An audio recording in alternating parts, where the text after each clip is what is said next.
പല ആളുകൾക്കും പല നിലക്കും ജീവിതത്തിന്റെ പ്രശ്നങ്ങളും പ്രതിസന്ധികളും ഒക്കെ അകപ്പെടുമ്പോൾ ഇതൊക്കെ എവിടുന്ന് തുറന്നു കിട്ടും, ഇതൊക്കെ എങ്ങനെ തീരുമാനമാകുമെന്നറിയാതെ എല്ലാ തെറ്റായ വഴികളിലേക്കും കയറി ചെല്ലുന്നവർ, അതിന് അവർക്ക് ജ്യോത്സ്യനെന്നോ തങ്ങളെന്നോ വേറെ ഏത് കേന്ദ്രങ്ങളാണെങ്കിലും കുഴപ്പമില്ല, തന്റെ വിശ്വാസം ഈമാൻ നഷ്ടപ്പെട്ടാലും കുഴപ്പമില്ല, അങ്ങനെയുള്ള കേന്ദ്രങ്ങളിൽ പോകുമ്പോൾ അള്ളാഹുവിന്റെ ഖുർആൻ പറയുകയാണ്, മാ യഫ്തഹില്ലാഹു ലിന്നാസി മിർ റഹ്മത്തിൻ ഫലാ മുംസിക ലഹാ.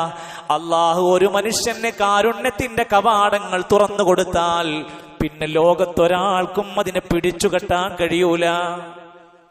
അള്ളാഹ് ഒരാൾക്കാണ് തുറന്നു കൊടുത്ത പിന്നെ നമ്മൾ ആര് വിചാരിച്ചാലും അതിനെ തടുക്കാൻ കഴിയൂല.